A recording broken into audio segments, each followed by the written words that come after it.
हम नहीं जानते वो कौन लोग हैं, लेकिन हमने उनके हैकिंग के कारनामे सुन रखे हैं। स्वागत है आपका वॉच मोजो हिंदी पर और आज हम देखने जा रहे हैं एनोनिमस के टॉप 10 हैक्स। इस लिस्ट में हम उन हैकिंग एक्टिविटीज को देखेंगे जो हैक्टिविस्ट ग्रुप एनोनिमस ने किए हैं। इस बात से कोई फर्क नहीं पड़ता कि वो अपने अटेम्प्ट्स में सक्सेस हो पाए या नहीं, पर यदि उनकी हैकिंग की कोशिशें पॉपुलर हुई और उन्हें मीडिया अटेंशन मिली तो वो इस लिस्ट में शामिल हैं। Number 10, the Minneapolis police department. This week's brutal killing of George Floyd, which has sparked protests and national outrage, is merely the tip of the iceberg in a long list of high-profile cases of wrongful death at the hands of officers in your state. 2010 में anonymous अपने कारनामों से media की headlines में बने रहते थे, लेकिन इस डेकेड में उन्हें ज्यादा सुना नहीं गया। लेकिन 2020 में वो वापस आते हैं। मिनियापोलिस में जब पुलिस ऑफिसर्स जॉर्ज फ्लॉयड को मार डालते हैं तो वो सामने आते हैं। 28 मई को वो एक वीडियो रिलीज करते हैं जिसमें वो कहते हैं कि वो लोकल पुलिस डिपार्टमेंट से बदला लेंगे और उन्होंने मिनियापोलिस पुलिस और शहर की ऑफिशियल वेबसाइट को हैक कर लिया। People have had enough of this corruption and violence from an organization that promises to keep them safe. After the events of the past few years, many people are now beginning to learn that you are not here to save us, but rather, you are here to oppress us and carry out the will of the criminal ruling class. Anonymous ने सैकड़ों email और passwords भी leak कर दिए। हालांकि शायद ये पहले ही लीक हो चुके थे। इस बार ये और भी ज्यादा पॉपुलर हो गए क्योंकि इस बार उन्हें K-pop फैंस ने भी कई बार रीट्वीट किया। Unfortunately, we do not trust your corrupt organization to carry out justice, so we will be exposing your many crimes to the world. We are Legion. Number 9, Operation Tunisia. Dear citizens of the world, the time for truth has arrived, a time for freedom and transparency, a time for people to express themselves freely and to be heard from anywhere across the world. Arab spring में anonymous हर जगह शामिल थे। उन्होंने government के खिलाफ कई operations चलाए। Egypt में उन्होंने गवर्नमेंट की कई वेबसाइट्स हैक की और उन्हें बंद कर दिया। सीरिया में उन्होंने डिफेंस मिनिस्ट्री की वेबसाइट पर जनता के समर्थन में मैसेज पोस्ट किए। Anonymous has heard the cries for freedom from the Tunisian people and has decided to help them win this battle against oppression. पर इस दौरान उन्होंने अपने सबसे बड़े और फेमस ऑपरेशन को 2010 और 2011 में टूनीशिया में अंजाम दिया। एनोनिमस ने न सिर्फ गवर्नमेंट की कई वेबसाइट्स को हैक किया, बल्कि उन्होंने विरोध कर रहे लोगों को एक सॉफ्टवेयर भी प्रोवाइड किया जिससे कि वो आंदोलन के लिए वीडियो शेयर कर सकें। यह आंदोलन सफल रहा और प्रेसिडेंट को देश छोड़कर सऊदी अरब भागना पड़ा। President Ben Ali had fled following the worst unrest of his 23-year rule. Number 8, HP Gary. फरवरी 2011 में एक सिक्योरिटी फर्म HP गैरी ने दावा किया कि उसने एनोनिमस को इन्फिल्ट्रेट कर लिया है। कंपनी के चीफ एग्जीक्यूटिव एरन बार ने कहा कि वो अपनी फाइंडिंग्स पब्लिक को बताएंगे। फिर एनोनिमस ने HP गैरी की वेबसाइट हैक कर ली और उनके हजारों ईमेल पब्लिक कर दिए और कई फाइल्स डिलीट कर दी। An executive at this computer security firm, HB Gary, provokes them, goes to a computer security conference and says, I'm going to reveal the primary members of this group. And they hack the site and they put 4.7 gigabytes of information, internal documents about this. In emails में शामिल थे company के वो emails जिनमें bank of America के कहने पर किस तरह HP गैरी ने विकीलीक्स को बदनाम किया। इसके बाद एनोनिमस ने बार का डेटा जैसे सोशल सिक्योरिटी नंबर और उसके घर का पता भी ट्विटर पर पब्लिक कर दिया। As a final flourish, it left a message on HB Gary's website saying, "You brought this on yourself. Let us teach you a lesson you'll never forget. Don't mess with Anonymous." It's a warning other companies will no doubt take to heart. Security firm HP Gary की image के लिए ये काफी बुरा था और इसके चलते 28 फरवरी को बार को कंपनी से इस्तीफा देना पड़ा। Number 7, project चैनोलॉजी। एनोनिमस के शुरुआती और सबसे फेमस अटैक्स में से उसका चर्च ऑफ साइंटोलॉजी को हैक करना था, जो शुरू हुआ 14 जनवरी 2008 को। इसमें उन्होंने YouTube पर साइंटोलॉजी का टॉम क्रूज का एक वीडियो अपलोड कर दिया। When you drive past an accident, it's not like anyone else. As you drive past, you know you have to do something about it because you know you're the only one that can really help. इसके बाद church ने website पर copyright violation का claim कर दिया, जिसके विरोध में एनोनिमस ने कहा कि ये तो एक सेंसरशिप है। एनोनिमस ने साइंटोलॉजी के सेंटर्स पर ब्लैक फैक्स भेजना शुरू कर दिए और उन्होंने उनकी वेबसाइट पर डिनाइल ऑफ सर्विस अटैक्स भी भेजे, जिसकी वजह से वेबसाइट पर बहुत सारा ट्रैफिक आने लगा और यूजर्स उसे एक्सेस नहीं कर पाते थे।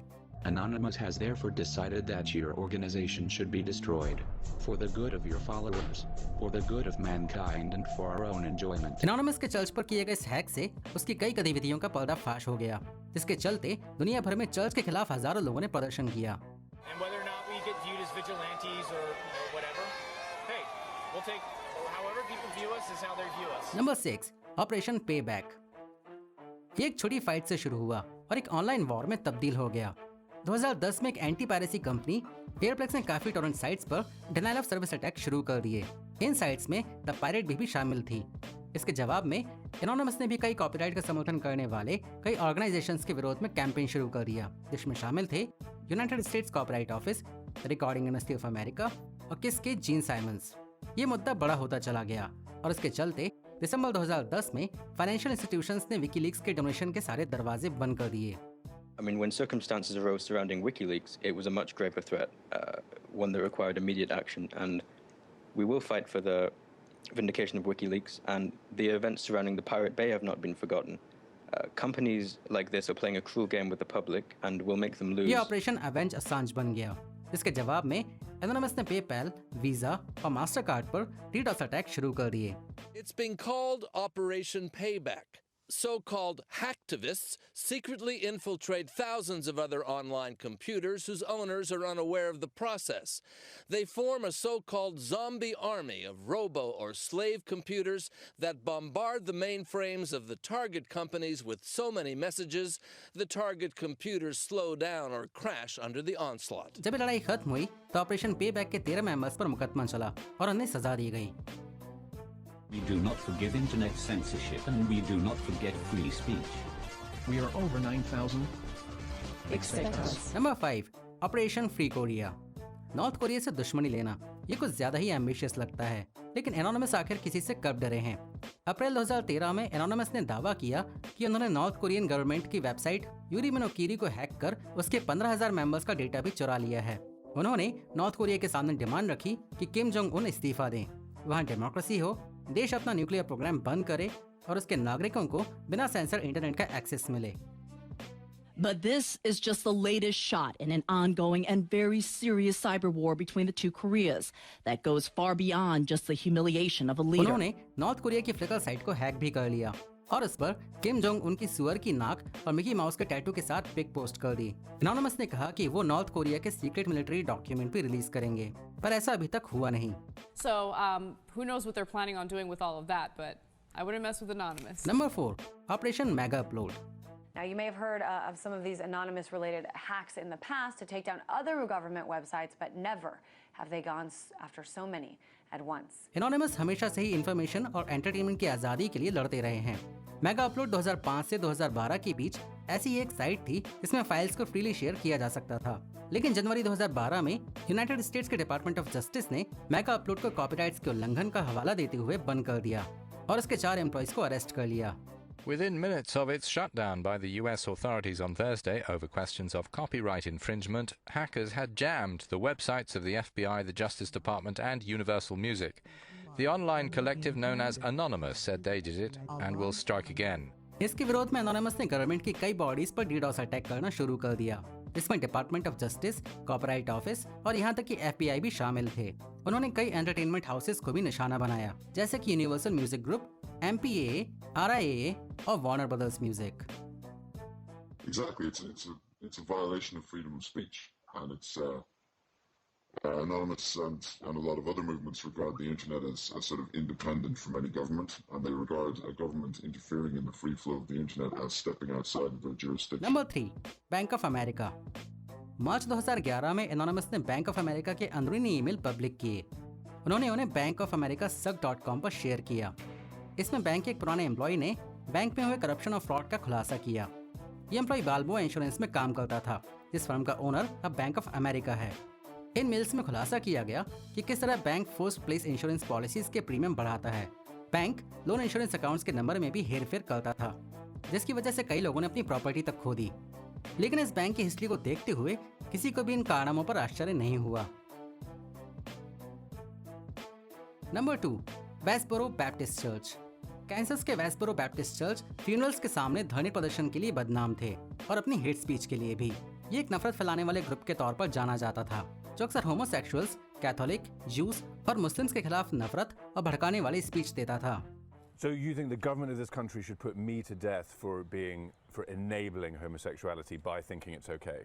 Yes. दिसंबर 2012 में एनोनिमस इस चर्च के खिलाफ सामने आता है जब वो सैंडी हुक के विक्टिम्स के फ्यूनरल पिकेट करते हैं। We will not allow you to corrupt the minds of America with your seeds of hatred. We will not allow you to inspire aggression to the social factions which you deem inferior. We will render you obsolete. We will destroy you. We are coming. उन्होंने इस church के members के social media accounts hack कर लिए और church की website पर DDoS attack किए। उन्होंने चर्च के महत्वपूर्ण लोगों की जानकारी जैसे उनके नाम और घर के एड्रेस पब्लिक कर दिए। God knows who you are and he knows your heart, and by the out of your heart your mouth is speaking, and you sound like a guy who's headed to hell. I'm just saying. In my lifetime I've performed over 9,000 sins. So Oh, and you keep track? What, do you have a tally sheet? yeah, over 9,000 sins. I keep a track. आगे बढ़ने से पहले देखते हैं इन honourable mentions को। Uganda LGBT rights.